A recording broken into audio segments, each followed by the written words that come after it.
Bible గ్రంథంలో దేవుడు ఈరోజు మనతో సూటిగా మాట్లాడుతూ మనల్ని హెచ్చరిస్తున్న విషయం ఏమిటంటే, మీరు ఎందుకు భయపడుతున్నారు?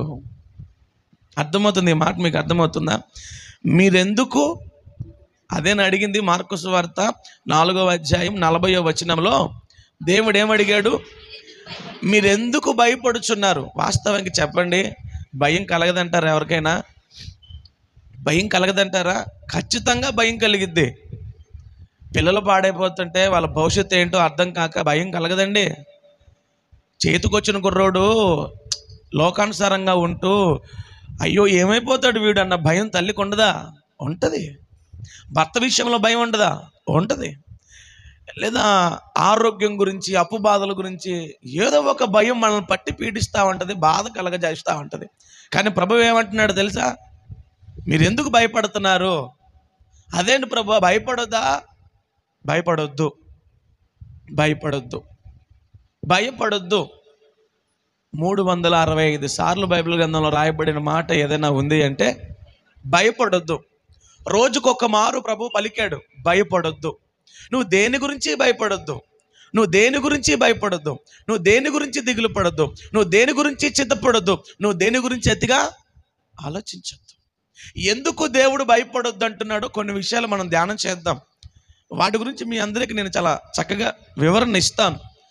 దేవుడి ఉద్దేశం ఎలా ఉంటుందంటే, దేవుని మనసు ఎలా ఉంటుందంటే, ఆయన అంటాడు, నువ్వు నన్ను నమ్ముకున్నావు కదా. కింద ఏముంటుంది చదవండి, మీరు భయపడొద్దు. చూశారా అక్కడ ఏమంటున్నాడో? మనకు భయం ఎందుకు కలుగుతుందంటే మనం ఇంకా దేవుణ్ణి నమ్మలేకపోతున్నాం. ప్రభువు ఏమన్నాడు? మీరెందుకు భయపడుచున్నారు? ప్రభు అంటున్నాడు, మీరు ఇంకా నమ్మట్లేదు సరిగ్గా నన్ను. నువ్వు మనుషులను నమ్మినంతగా నన్ను నమ్మట్లా, నువ్వు మనుషులను నమ్మినంతగా నన్ను నమ్మట్లా, నీ బంధువులు నమ్మినంతగా నన్ను నమ్మట్లా, నీ చుట్టాలను నమ్మినట్లుగా నన్ను నమ్మట్లా, నీ డబ్బును నమ్మినంతగా నన్ను నువ్వు నమ్మట్లా, నీ బలగాన్ని నమ్మినట్లుగా నీ చుట్టూ ఉన్న ప్రపంచాన్ని నువ్వు చూసి ఎంత నమ్ముతున్నావో నన్ను నువ్వు నమ్మట్లే. ఇంకా మీకు నమ్మిక కలగట్లేదా? ఇంకా మీకు నమ్మిక కలగట్లేదా? ఈ పూటైనా మీకు సత్యం అర్థం కావాలి. దేవుడు అంటున్నాడు, శిష్యులను చూచి, ఆ పరిస్థితి అంతా మీ అందరికీ తెలుసు. వారు ఒకరోజు ఒక పడవ ప్రయాణములో ఒక సముద్రము గుండా ప్రయాణం చేస్తున్నప్పుడు ఆ ప్రయాణంలో వారికి ఎదురైనటువంటి తుఫాను, గాలి, భయంకరమైన అలలు, చచ్చిపోతామేమోనన్న భయం. ఆ టైంలో శిష్యులు అల్లాడిపోతున్నారు, గజగజ వణికిపోతున్నారు. ఆ క్షణంలో ప్రభు చెప్పిన మాటలు ఈరోజు నీకు నాకు కూడా ఉపయోగపడతాయి. భయపడకండి, భయపడకండి, మీరు నమ్మండి, నమ్మిక మాత్రము ఉంచండి చాలు. మీరు నమ్మండి, నమ్మిక మాత్రం ఉంచండి చాలు. మీ విశ్వాసం మిమ్మల్ని ఖచ్చితంగా స్వస్థపరుస్తుంది. ఈరోజు ప్రభువుని మాత్రమే నమ్మండి. మనుషులను నమ్ముకోవద్దు, రాజులను ఆశ్రయించొద్దు. నీ దేవుడైన యెహోవాను నమ్మి నమ్మకంగా ఆయన పాదాల దగ్గర నిలబడండి. స్తోత్రం కలుగునుగా. హల్లెలూయా. ఇక్కడ నుంచి నా మాటలన్నీ మీరు స్పష్టంగా వినండి. శిష్యులందరూ కలిసి పడవ ప్రయాణమే వెళ్తున్నారు కదా. ఆ ప్రయాణంలో ఇబ్బందులు వచ్చాయి కదా, ఆ ప్రయాణంలో సమస్యలు వచ్చాయి కదా. నేను అంటున్నాను, ఆ పడవ ప్రయాణమును ప్రారంభించింది ఎవరు? దేవుడు. అక్కడ ఏదైనా రాయబడి ఉంది, మనము ఈ దినమే బయలుదేరి సాయంకాలంలోపు అక్కడికి చేరుకోవాలి. ఎవరు చెప్పారు ఈ మాట? సాక్షాత్తు యేసుక్రీస్తు ప్రభువుల వారే వారికి చెప్పాడు. మనము అద్దరికి పోవుదము. ఏమండి, ఇది కేవలము మాట కాదు, దేవుడిచ్చిన వాగ్దానం. నువ్వు ఈవల ప్రక్క నుంచి ఆవల ప్రక్కకి వెళ్ళాలి. ఈ ప్రయాణంలో దేవుడు నీకు ఇచ్చిన వాగ్దానాన్ని నువ్వు నమ్మాలి. శిష్యులు ఇక్కడ గుర్తు పెట్టుకోలేనిది ఏంటో తెలుసా? దేవుడే చెప్పాడు మనము అద్దరికి పోదాము. దేవుడే చెప్పాడు, అది కేవలం మాటగా తీసుకోవద్దు. ఇక్కడ నిలబడి దేవుని దాసులు చెప్పేవి కేవలం మాటలుగా కాదు, దేవుని వాక్కులుగా భావించి వాటిని స్వీకరించాం. దేవుని వాగ్దానముగా భావించి వాటిని స్వీకరించాం. ఈరోజు ప్రభు ఎందుకని భయపడనక్కరలేదు అంటున్నాడు తెలుసా? నువ్వు భయపడొద్దని ఎందుకు అంటున్నాడు తెలుసా? ఎందుకంటే ఆయన మొట్టమొదటిగా మనకు వాగ్దానం ఇచ్చాడు. మొట్టమొదటిగా మనకు ఆయన ఏమి ఇచ్చాడు? నేను మిమ్మల్ని అద్దరికి తీసుకుని వెళ్తానని ఆయనే వాగ్దానం ఇచ్చాడు. నీకు ఈరోజు భయం పోవాలంటే ఫస్ట్ ఆఫ్ ఆల్ దేవుని వాగ్దానాన్ని నమ్మాలి. దేవుని వాగ్దానాన్ని నమ్మాలి. మనము అద్దరికి పోవుదము, ఈ ప్రయాణంలో దేవుడు మనకు తోడుగా ఉంటానని ముందుగానే వాగ్దానం ఇచ్చాడు. కాబట్టి మీరు భయపడొద్దు. ఆయన వాగ్దానాన్ని మీరేం చేయాలి? నమ్మాలి. మొదట వాగ్దానమును నమ్మిన వారముగా మనము ముందుకు కొనసాగాలి. ప్రియులారా, కేవలము దేవుడి నోటి మాట ఏదో సాధారణమైనదిగా వచ్చిందైతే కాదు. ఆయన నోటి మాటకు శక్తి దాగుంది. ఈరోజు వాగ్దానాలు మనం నమ్మగలుగుతున్నామా? మనలో భయం ఎందుకు కలుగుతుందంటే దేవుడిచ్చిన వాక్కును మనం పుచ్చుకొని ముందుకు నడవలేకపోతున్నాం. దేవుడు మనకిచ్చిన వాక్కుని పుచ్చుకొని ముందుకు నడవలేకపోతున్నాం. ఐగుప్తులో నుంచి ఇశ్రాయేలీయులు బయటకు వచ్చిన తర్వాత ప్రభువు మోషేకి ఏమని చెప్పి పంపించాడు? ఆ ప్రజలకు ఏమని ప్రకటన చేయించాడు? నేను మిమ్మును పరమ కానానుకు నడిపిస్తాను. నేను అంటున్నాను, వాగ్దానం చేసిన వాడు మధ్యలో విడిచిపెట్టి వెళ్ళిపోతాడా? వెళ్ళడు. కానీ వెనకున్న శత్రువును చూసి మనకు భయం కలుగుతుంది. ముందున్న సమస్యలు చూసి మనకు భయం కలుగుతుంది. మీకు అర్థమవుతుందా? శత్రువును చూసి కానీ ముందున్న సమస్యను చూసి కానీ నువ్వు భయపడి ప్రభువు మీద దెబ్బలాడే విధంగా మారకూడదు. ప్రభువుకు దూరం అయ్యే విధంగా మారకూడదు.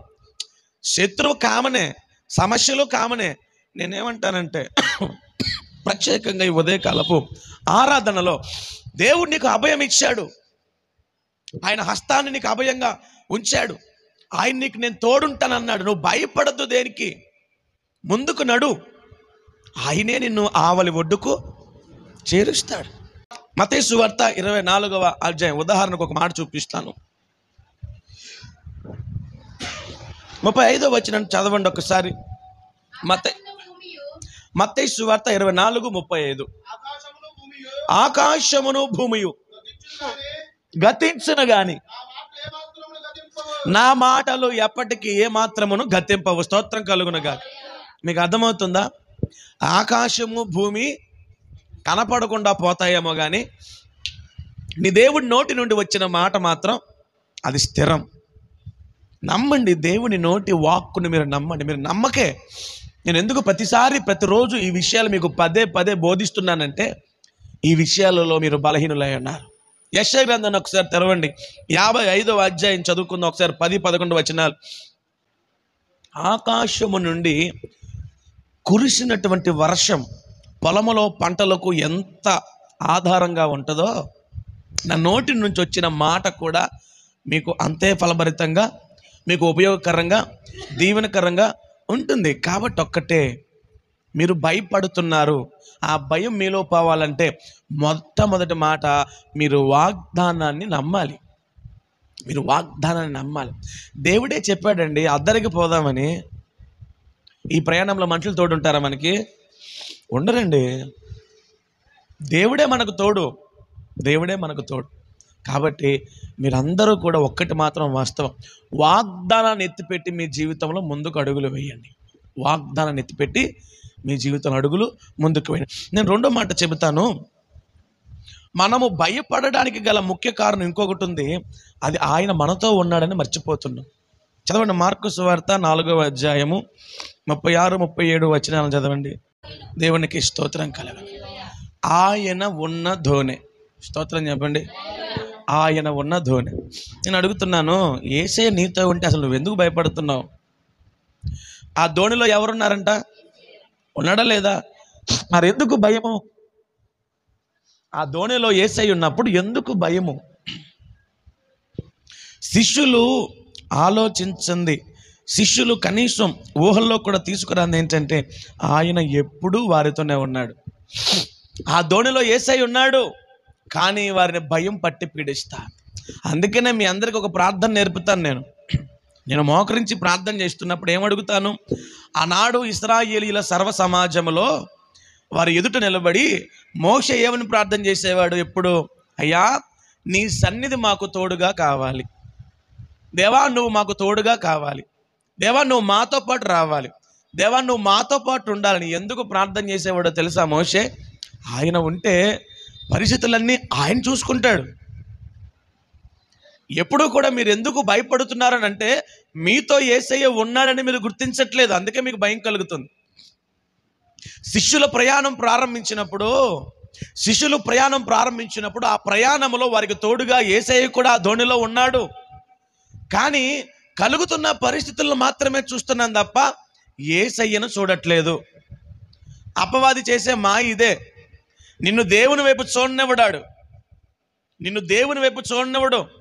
ఇప్పుడు పడవలో యేసయ్య ఉన్నాడు, నువ్వు ఎవరిని చూడాలి? తుఫానునా, ఆ అలలనా, ఆ గాలినా? ఎవరిని చూడాలి? యేసయ్యని చూడాలి. నీ ఇంట్లో కష్టాలు వచ్చాయి, నీ ఇంట్లో బాధలు వచ్చాయి, నీ ఇంట్లో ఇబ్బందులు వచ్చాయి, నీ ఇంట్లో సమస్యలు వచ్చాయి, నీ ఇంట్లో శోధనలు వచ్చాయి, ప్రతికూల పరిస్థితులు వచ్చాయి. నువ్వు ఎవరిని చూడాలి? యేసయ్యని చూడాలి. కష్టాలు చూస్తూ ఉంటే కష్టం తీరిద్దా? బాధలు చూస్తూ ఉంటే ఆ బాధలు తీరతాయా? ఆ ఇబ్బందులను చూస్తూ ఉంటే ఆ ఇబ్బందులు తీరతాయా? యేసయ్యని చూడాలి. యేసయ్యని ఎప్పుడైతే నువ్వు చూడగలుగుతావో అప్పుడు నీ జీవితం బాగుపడుద్ది. యేసయ్యని చూడండి. ఆత్మీయ నేత్రాలు అవి తెరవబడాలి. ఇంకా ఈ లోక సంబంధమైన విషయాల మీద ఎందుకు మీరు దృష్టి పెడుతున్నారు? మీరు భయపడొద్దు అని ప్రభు మరింకొకసారి మాట్లాడుతున్నాడు. యేసయ్య మనతో ఉన్నప్పుడు మనకే హాని కలగదు. ఇశ్రాయేలీయులను కాపాడువాడు కునుకడు. నువ్వన్నా నిద్రపోతున్నావేమో కానీ ఆయన మాత్రం నీ పక్షమున కంటి రెప్ప కూడా వాల్చకుండా నిన్ను కాపాడుకుంటున్నాడు. బైబిల్ చెబుతుంది, మిమ్మల్ని ఎవడైనా ముడితే నా కన్నుగుడ్డును ముట్టినట్లు నేను అంత కేర్ తీసుకుంటున్నా మీ విషయంలో, నేను అంత జాగ్రత్త ఉన్నా మీ విషయంలో, నేను అంత నేను మీ విషయంలో ఎంత ఓపికతో మిమ్మల్ని కనిపెట్టుకుని ఉంటున్నానో. ఒక తల్లి కూడా తన బిడ్డలను అంత కనిపెట్టుకోదు. నేను మిమ్మల్ని కనిపెట్టుకుని బ్రతుకుతున్నాను. మీ కొరకు నేను నిరంతరము రాత్రింబగళ్ళు మిమ్మల్ని నేను నా అరచేతిలో చెక్కుకొని మరి మిమ్మల్ని నేను చూస్తున్నాను. ఎందుకు భయపడుతున్నారు?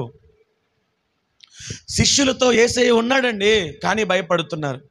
మీతో కూడా యేసయ్య ఉన్నాడు, స్తోత్రం చెప్పండి. మీ గృహాల్లో యేసయ్య ఉన్నాడు, స్తోత్రం చెప్పండి. మీరు భయపడొద్దు, స్తోత్రం చెప్పండి. ఎందుకండి భయం? ఆయన మీతో ఉంటే ఎందుకు భయం? ప్రియులారా, మీరు దేనికి భయపడొద్దు. మీ పడవలో, మీ యాత్రలో, మీ ధోనిలో, మీ గృహంలో, మీతో ఎప్పుడు ఆయన ఉంటానే ఉంటాడు. మీరు భయపడుతున్నారంటే మీరు అనుకుంటున్నారు యేసయ్య లేడేమో నాతో అనుకుంటున్నారు. ఎందుకు? ఎక్కడికి వెళ్ళిపోతాడని మిమ్మల్ని విడిచి? బిడ్డలను విడిచి తల్లి వెళ్ళినా వెళ్ళొచ్చేమో కానీ ఆయన వెళ్ళడు.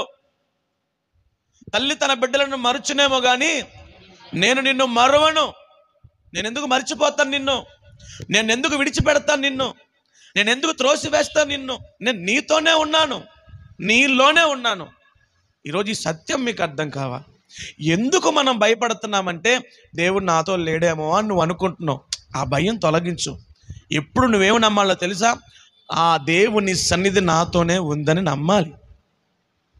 నువ్వు నమ్మినప్పుడే నీ జీవితంలో కార్యాలు జరిగిస్తానని చెప్పి ప్రభు మాట్లాడుతున్నాడు. ఒకసారి కీర్తన గ్రంథం 23వ కీర్తన తెరవండి. 4వ వచనాన్ని మనం చదువుకుందాం. కీర్తన గ్రంథము 23వ కీర్తన 4వ చరణం. గాఢాంధకారపు లోయలలో నీవు సంచరించినను ఏ అపాయముకు భయపడాల్సిన అవసరత లేదు. దేవుడే మనకు తోడై ఉంటాడు. ఆయన దుడ్డికర్ర, ఆయన దండము మనలను ఆదరించిన, స్తోత్రం కలుగునుగాక. ఎందుకు భయం? గాఢాంధకారపు లోయలు లాంటి శ్రమలలో నువ్వు వెళుతున్నప్పటికీ నీకు ఆయన తోడుగా ఉంటాడని మాట్లాడుతున్నాడు కదా. ఒకసారి యెషయా గ్రంథాన్ని తెరవండి. 49వ అధ్యాయాన్ని తీయండి. యెషయా గ్రంథము 49, 9, 10 వచనాలు మీరు చదివితే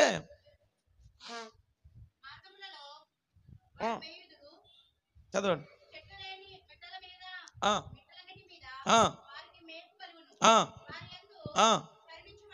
వారి యందు కరుణించువాడు వారిని తోడుకొని పోవచ్చు, నీటి బొగ్గల యొద్ద వారిని నడిపించును. కాబట్టి వారికి ఆకలైనను దప్పిగైనను కలుగదు. స్తోత్రం కలుగును గాక. మీకు అర్థమవుతుందా? మీ దేవుడు మీ పక్షమున తీసుకున్న కేరింగ్, మిమ్మల్ని ఆయన నీటి బొగ్గల యొద్ద నడిపిస్తున్నాడంట. మీకు దాహము కలగకుండా, ఆకలి కలగకుండా మీ పక్షమున అంత కేర్ టేకర్గా దేవుడు ఉన్నప్పుడు మీరు భయపడుతున్నారంటే అది మీ అమాయకత్వం అంటాను. అది మీ తెలియనితనం అంటాను, అది మీ భక్తిహీనత అంటాను, అది మీ బుద్ధిహీనత అంటాను, అది మీ అజ్ఞానం అంటాను. మీరు భయపడుతున్నారంటే మీకు ఇంకా భక్తి అవ్వలేదంటాను నేను. సాధారణంగా భయాలు కలుగుతాయి, కానీ భరోసా ఇచ్చే దేవుడు నీతో ఉన్నప్పుడు ఆ భయాన్ని కూడా తునప్రాయంగా పక్కకు విసిరేయాలి. అర్థమవుతుందా? మనకెందుకు భయం అని అడుగుతున్నాను. ఆయన సన్నిధి నీతో ఉంది. ఆయన సన్నిధి అంటే ఆయనే, ఆయన నీతో ఉన్నాడు. ఆయనంట తన బిడ్డలను ఎలా నడిపించుచున్నాడంట? నీటి బుగ్గల యొద్ద, నీటి కాలవల యొద్ద నడిపించుచున్నాడంట. పచ్చిక బయళ్ళలో మనల్ని నడిపించుచున్నాడంట. ఆయన నడిపింపు ఎంత గొప్పది.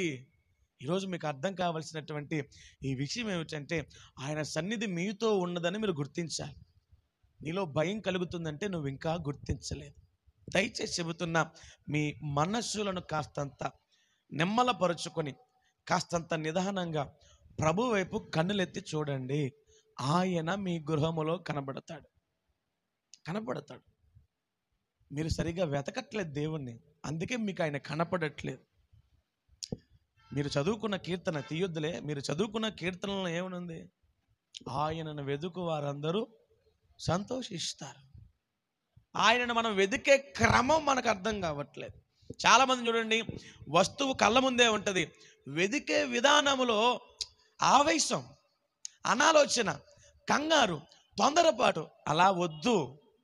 యేసయ్య నీ కుడి ప్రక్కనే నిలబడ్డాడు. స్తోత్రం చెప్పు. యేసయ్య నీ కుడి ప్రక్క నిలబడ్డాడు. వెతికే విధానంలో కాస్తంత నెమ్మదితో, నిదానంతో బైబిల్ చేతబుచ్చుకొని నిలువు మోకాల మీదకి వచ్చి 2 చేతులు ఆకాశం తట్టెత్తి ఒక్క 2-3 కన్నీటి బొట్లు రాల్చి ప్రభువా అని పిలిస్తే నీ కళ్ళ ఎదుటికి అట్లా వచ్చేస్తాడు ఆయన. వస్తువు కళ్ళ ముందు పెట్టుకుని నువ్వు వెతికే విధానం సరిగా లేదంటాను. నువ్వు వెతికే విధానం సరిగా లేకే నీకు భయం. మరి ఇంకొక మాట చెప్తాను, ముందుకెళ్ళిపోదాం, సమయం లేదు. ఆయన 3వ మాటగా మనకిస్తుంది ఏమిటంటే, కీర్తనల గ్రంథము 107:24 ఒక్కసారి చదవండి.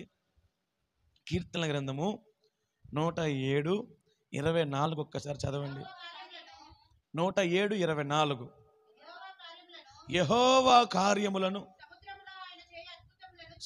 సముద్రములో ఆయన చేయు అద్భుతములను చూచిరి.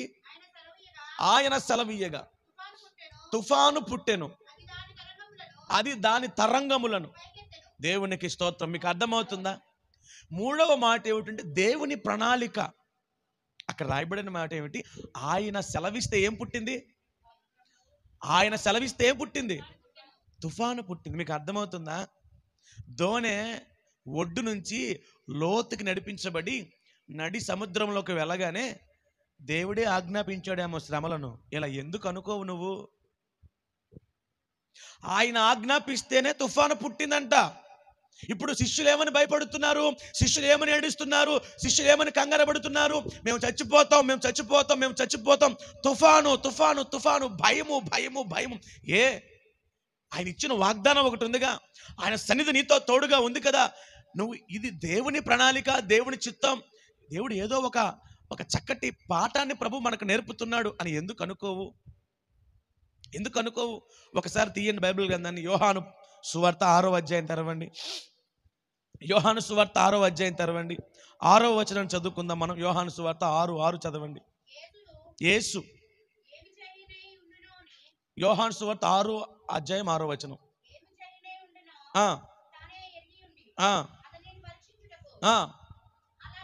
దేవునికి స్తోత్రం కలుగునగా. పరీక్షించుటకు. మీకు అర్థం? అక్కడ రాయబడిన మాట ఏమిటి? పరీక్షించుటకు ఆయనే అలా అడిగాడంట. మీకు అర్థమవుతుంది ఈ మాట? కొన్నిసార్లు ప్రభు మనల్ని పరీక్షిస్తానికే కొన్నిటిని మన మీదకి పంపిస్తా ఉంటాడు. తుఫానును ఆయన ఒక ప్రణాళికాబద్ధంగా పంపించాడు. ఎప్పుడు యేసయ్యతోనే తిరుగుతున్నారు ఎవరో. అలా కాస్తంత ఒక ఆలోచన ఉండాలి కదా. జస్ట్ ఒకసారి పరీక్షించాడు, వీళ్ళు అవ్వారం ఏంటో చూద్దామని. తేలిపోయారు. భయం భయం భయం భయం, చచ్చిపోతున్నామని కేకలు. దేవుడు పరీక్ష అనేది ఒకటి అనుమతించినప్పుడు నిలబడ్డం చేత కాకపోతే జీవితంలో నువ్వేం గెలవగలవు? దేవుడు పరీక్షలు పెట్టినప్పుడు నిలబడ్డం చేత కాకపోతే ఏమంటే నేను అడుగుతున్నాను, ఒక ఉద్యోగం కావాలంటే ఆ పిల్లవాడు చదువుతున్న ప్రతి ఒక్క క్లాసులో పెట్టబడిన ప్రతి పరీక్షలో చక్కగా రాసి ఫలించడం ఫలించకపోవడం, పాస్ అవ్వడం పాస్ అవ్వకపోవడం తర్వాత కదండి, ముందు రాయాలి కదా, అటెంప్ట్ చేయాలి కదా, ఎగ్జామినేషన్ హాల్లో కూర్చొని పెన్ను పెట్టి అక్కడ పేపర్ నింపాలి కదా. మీకు అర్థమవుతుందా? కొన్ని పరీక్షలు ఎదురైనప్పుడు మీ ఆలోచన విధానం గురించి అడుగుతున్నాను. దేవుడి ప్రణాళిక ఏమో ఎప్పుడైనా అనుకున్నావా? ఆరోగ్యం పాడైపోయింది, దేవుని ప్రణాళిక ఏమో. ఎందుకు కాదనాలి? నువ్వు అప్పులు పాలైపోయావు, దేవుని ప్రణాళిక ఏమో. నువ్వు ఎందుకు ధిక్కరించాలి? ఎందుకు ధిక్కరించాలి? అన్నిటికీ దూరం అయిపోయి ఒంటరిగా ఉన్నావేమో, ఇది దేవుడి చిత్తమై ఉన్నదేమో. ఎందుకు తలొగ్గకూడదు? నువ్వు ఎందుకు తలొగ్గకూడదు? కష్టాలన్నీ నాకే వచ్చాయి, బాధలన్నీ నాకే వచ్చాయి, ఇబ్బందులన్నీ నాకొక్కదానికే వచ్చాయి, నాకు ఒక్కడికే వచ్చాయని ఎందుకు అటు ఇటు పరిగెడుతున్నావు? కాస్త స్థిమితం, నెమ్మది, నిలకడ అనేది మనకు వద్దా? ఆలోచించడం, కూర్చోవడం, వాక్యాన్ని ముందు పెట్టుకోవడం, సంఘంతో కలిసి సేవకులతో కలిసి ఆ పరిస్థితి గురించి ప్రార్థన చేయడం వద్దా? మీకు అర్థం కావట్లేదు. ఈరోజు దేవుని వాక్యం మీరు వినాలి, విని దాన్ని ఆలోచనాత్మకంగా దాన్ని చక్కగా పరిశీలించి హృదయాల్లోకి తీసుకోవాలి. దేవుడి ప్రణాళిక ఉందేమో. శ్రమలు రావడం అనేది నీ ఆశీర్వాదానికని నువ్వు ఆలోచించినప్పుడు నీ జీవితం బాగుపడుద్ది. ఒకసారి ఆదికాండం చదవండి, 22వ అధ్యాయం చదువుకుందాం. ఆదికాండము 22వ అధ్యాయం 1వ వచనం చదవండి. ఆదికాండము 22 1వ వచనంలో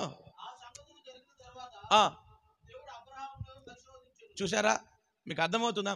దేవుడే అబ్రహామును, మరి మీరంతా నేనంతా,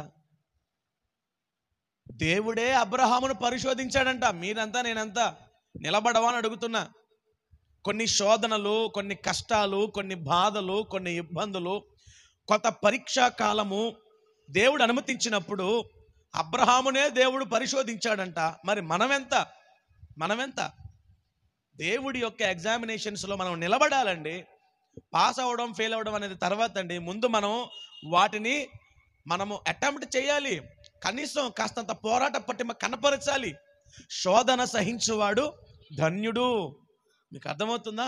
శ్రమ ధనమందు కుంగిపోతే చేతకాని వాడు అంటారు. శ్రమ వచ్చిందని యేసుప్రభుని విడిచిపెట్టేస్తే ఈడేం క్రైస్తవుడురా అంటారు.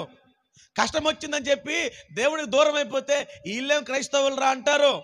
శ్రమ దినమందు కృంగిపోతే చేతకాని వాళ్ళం అయిపోతాం. దేవుని ప్రణాళికలో ఒక భాగం అండి శ్రమలంటే. దేవుని ప్రణాళికలో ఒక భాగం. అబ్రహామును ప్రభు పిలిచిన ఎన్నో సంవత్సరాలకు ఆశీర్వాదం వచ్చింది. బాధపడ్డా? పరిశోధించినప్పుడు దేవుడు అబ్రహాము కాస్త నిలకడ చూపించాడు.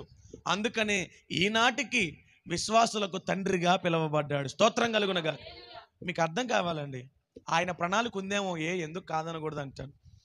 ఈరోజు నీ భయం పోవాలంటే ఒకటే గుర్తుపెట్టుకో, దేవుని చిత్తమని మనసులో రూఢిగా నమ్ము. ఇప్పటికీ చెబుతున్నానండి, ఒక సేవకుడిగా, సంఘాన్ని నడిపే నాయకుడిగా, దేవుడు నాకు అప్పగించిన ఈ పనిలో, నాకు వస్తున్నటువంటి సమస్యలో, ఇబ్బందులు, ఇరుకుల్లో, శ్రమలలో నా దేవుడు చిత్తం లేనిది ఏది జరగదని మనసులో కాస్తంత ఒక స్థిరమైనటువంటి ఆలోచన కలిగి నడుస్తున్నాను. కాబట్టి నేను ఇంకా బ్రతుకున్నాను. ఒక స్థిరమైన నమ్మకం అండి. నాకేదైనా శ్రమ వచ్చిందంటే, నాకేదైనా బాధ వచ్చిందంటే, నాకేదైనా దుఃఖం వచ్చిందంటే దేవుడు అనుమతించాడని తలొంచుతాను దానికి.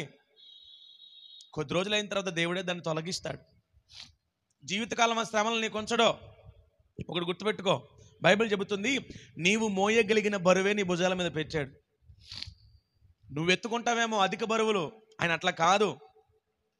నీవు మోయగలిగిన బరువే దేవుడు నీ భుజముల మీద ఉంచాడో. నువ్వు అతిగా ఆలోచిస్తావు తప్ప దేవుడు ఎప్పుడు అన్యాయస్తుడు. ఆయన ప్రణాళికలో ఒక భాగమని నమ్మండి. ఆయన ప్రణాళికలో ఒక భాగమని శ్రమలో నమ్మండి. ఇంకొక మాట చూపిస్తాను, ఈ మాటతో మనం ముగించుకుందాం రండి. మార్కు సువార్త 4వ అధ్యాయం 39వ వచనం చదవండి, ముగించేస్తాను.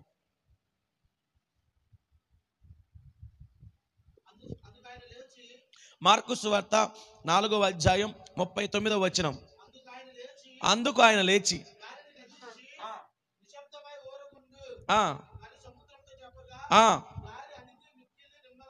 దేవునికి స్తోత్రం కలుగును గాక. మార్కు సువార్త 9వ అధ్యాయం 23 కూడా చదవండి, ఒకసారి ముగించేస్తాను. మార్కు సువార్త 9వ అధ్యాయం 23. నమ్ముట నీ వలనైతే నమ్మువానికి సమస్తమును సాధ్యమే. దేవునికి స్తోత్రం కలుగునగా. అర్థమవుతుందా? మార్కు 9:23 ఏముంది? నమ్మితే నీకు సమస్తము సాధ్యం. ఆయన సర్వశక్తిమంతుడని నువ్వు నమ్మాలి. నీకు ఆరోగ్యం ఇవ్వగలడు అని నువ్వు నమ్మాలి. నీ కుటుంబంలో మేలు చేయగలడు అని నువ్వు నమ్మాలి. నీ బిడ్డలను మార్చగలడు అని నువ్వు నమ్మాలి. నీ జీవితాన్ని చక్కదిద్దగలడు అని నువ్వు నమ్మాలి. నీకు అర్థమవుతుందా? శిష్యులు భయపడిపోతున్నారు. ఈరోజు నా ప్రభు అంటున్నాడు, మీరు కూడా ఏ విషయాన్ని బట్టి భయపడుతూ ఇక్కడికి వచ్చారు కదా, ఆయన ఆజ్ఞాపిస్తున్నాడు. ప్రకృతికి ఆజ్ఞ ఇవ్వగా అది ఏమైపోయింది? నెమ్మలమైపోయింది. ఆయన అంటున్నాడు, మీ జీవితంలో వచ్చిన సమస్యలంటే నేను ఆజ్ఞాపిస్తున్నా, అవి మీకు దూరం అవును గాక. మీరు నమ్మాలి. నమ్మితేనే ఆయన మహిమను మీరు చూడగలుగుతారు. ఆయన సర్వశక్తిమంతుడు. ప్రతిదానికి నువ్వు క్వశ్చన్ మార్క్ వేసుకొని ఇక్కడికి వచ్చి నువ్వు అంత బాధపడాల్సిన అవసరం ఏమి లేదు. కాస్త సహించు. కష్టాలు రాకూడదు అనుకుంటావు. నువ్వు క్రైస్తవ జీవితానికి నువ్వు అర్హత సంపాదించిన దానమైతే కాదు.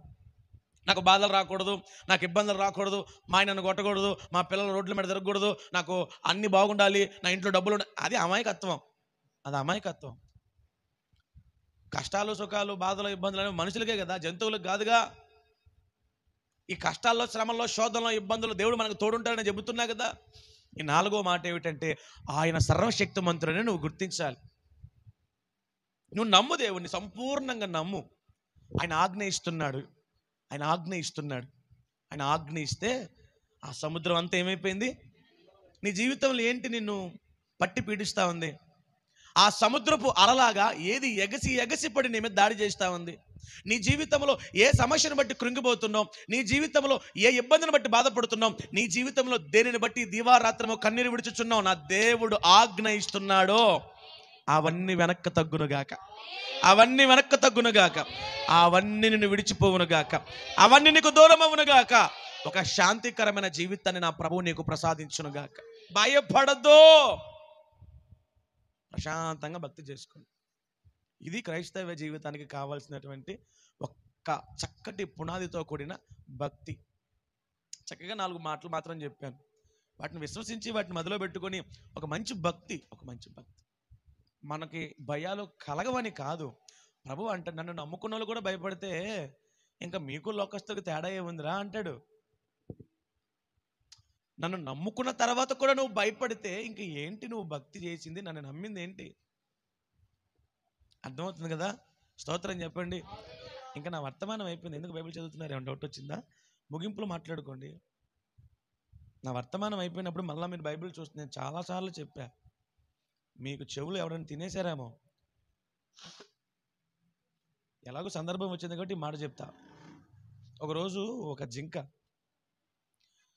తన పిల్లలకు ఈ మాట చెప్పిందంట, అమ్ములు, నాన్న, కన్నా, తల్లులు, నేను మీకోసం ఆహారం తేవడానికి బయటికి వెళ్తున్నాను, గుమ్మం దాటి బయటకు అడుగు పెట్టొద్దు, క్రూర మృగాలు ఉంటాయి, మిమ్మల్ని తినేస్తాయి. వెళ్ళింది, ఆహారం సంపాదించింది, తిరిగి వస్తుంది. ఈ క్రమంలో ఇంటికి వచ్చి చూస్తే పిల్ల కనబడట్లా. తల్లి గుండె మరి కంగారు పడిపోద్ది కదా. ఆదరా బెదరా అటు ఇటు తిరిగి పరుగును వెళ్తా ఉంటే ఒక చోట చచ్చి సింహపు నోటికి ఆహారంగా మారింది. గుండెలు బాదుకుంటూ ఏడుస్తా ఉంటే సింహం ఒక్కసారి జింక వైపు ఎగతాళిగా చూసి, ఏంటి ఏడుస్తున్నావు?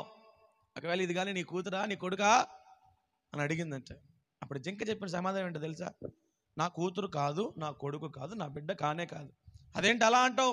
సింహానికి తెలుసు ఆ జింక బిడ్డేనని. కానీ అదేంటి అలా అంటావు? ఇది నీ కూతురేనేమో, సరిగ్గా చూడు. నా కూతురు నా బిడ్డ కానే కాదు. నా బిడ్డ నా కూతురు అయితే నేను చెప్పిన మాట వినేది. నేను చెప్పిన మాట వినకుండా వచ్చి అది రోడ్డు మీద పడ్డం వల్లే దాని జీవితం పాడైపోయింది. అలాంటప్పుడు ఇది నా బిడ్డ కాదు, అసలు నాకు బిడ్డలే పుట్టలేదు అని నేర్చుకుంటూ వెనక్కి తిరిగి వెళ్ళిపోయింది. మీకు జ్ఞానం ఉంటే పాస్టర్ గారు చెప్పింది తినండి, లేకపోతే అడుక్కు తినండి రోడ్ల మీదకి వెళ్ళి. మీకు అర్థమవుతుందా? నేను చెప్పిన మాట కాదు ఇది, బైబిల్లో చెప్పిన మాట. నా గొర్రెలు నా స్వరమును వినును. మీరు దేవుని ప్రజలైతే దేవుడి మాట వింటారు. మనుషుల మాట వింటారా? మీరు వింటారా? మనుషుల మాటలు ఎందుకు మనకి, దేవుడి మాట వినండి. ఏదైనా డౌట్ ఉంటే చివరిలో అడగండి, నేను చెప్తాను. నేనే 7వ క్లాస్ చదువుకున్నటువంటి సేవకుడిని. నాకు వచ్చిన 4 ముక్కలు మీకు చెప్తాను. సరిగ్గా వినకపోతే అది మీ కర్మ. ఇంత గొంతు బాగోకపోయినా, గొంతు పగిలిపోయి లోపల అంత డ్యామేజ్ అయిపోతున్నా మీకోసం అంత శ్రమ పడుతున్నప్పుడు మీరు వినాలి కదా. వినకపోతే నాకు బాధేదు. కాబట్టి ఈరోజు ఈ ముగింపులో నేను మళ్ళీ చెబుతున్నాను, భయపడొద్దండి. భయపడితే ఎవరు భయపడాలి? సరదాగా ఒక మాట చెప్తా వినండి. భయపడితే మీ పాస్టర్ గారు మొదట భయపడాలి. నా గొంతు పాడైపోయింది, పూర్తిగా పాడైపోయింది. నా స్వరం మీరు పాటలు పాడేటప్పుడు మీకు అర్థమవుతుందిగా, నా గొంతు పూర్తిగా పాడైపోయింది. మన హాస్పిటల్కి వెళ్తే డాక్టర్ గారు అసలు మాట్లాడొద్దు అన్నాడు. నేను మాట్లాడకపోతే మీకు పెట్టేది ఎవడు వాక్యం అనే ఆహారాన్ని? మరి మాట్లాడాలి. ధైర్యం చేసి తెగించి ప్రభువున ఉన్నాడు. నేను భయపడట్లా. వాగినంతసేపు వాగుతాం, తాళం ఎత్తి కూర్చుంటాం పక్కన. భయం ఎందుకు? భయం ఎందుకు? భయపడితే ఎవరు భయపడాలి? మీరేంటో గజగజ వణికిపోతున్నారు. నా వెన్నుపూస ఒక 3 సంవత్సరాల కిందట తేడా చేసింది. మళ్ళీ అది ఇప్పుడు బయట వేసింది. నా కుడి పక్క వెన్నుపూస అంతా వాసిపోయింది. కింద పడుకోలేను, కూర్చోలేను, ఆటో తోలేకపోతున్నాను, నుంచోలేకపోతున్నాను. నా వెన్నుపూస ఒక పక్క అంతా వాసింది. కావాలంటే మాస్టర్ గారిని అడగండి, ఎంతలా వాసింది. ఒక పక్క గొంతు పాడైపోయింది. వెన్నుపూస నరాలన్నీ కూడా నన్ను నమిలేస్తున్నాయి. నాకు తలలో చిన్నపాటి ఇబ్బంది ఉంది. ఎంఆర్ఐ స్కానింగ్ తీపించమన్నారు. నాకు భయం ఎంఆర్ఐ అంటే. ప్రభు మీద భారం వేసాను. నాకు కొన్ని ఫైనాన్షియల్ ఇబ్బందులు ఉన్నాయి. ఈ మందిరానికి 22,000 కట్టాలి నెలకి. నా కుటుంబాన్ని పోషించుకోవాలి. ఆటోకి అద్దె కట్టాలి. ఆటో సొంత ఆటో కాదు నాది. అందరూ పాస్టర్ గారికి ఏంటి ఆటో ఉందనుకుంటున్నారు. ఆ ఆటో అద్దె ఆటో 350 రూపాయలు రోజుకి అద్దె కట్టాలి. ఆటో అద్దె కట్టాలి, చర్చికి రెంట్ కట్టాలి, నా కుటుంబాన్ని కాపాడుకోవాలి. అది కాదన్నట్లుగా నా ఆరోగ్యం పాడైపోయింది ఒక పక్కన. ఇది కాదన్నట్లుగా మరి కొంతమందిని ప్రభు నాకు అప్పగించాడు కదా. ఒక్కొక్కడు ఒక్కొక్క వ్యవహారం, ఒక్కొక్క తీరులో ఉంటారు కదా.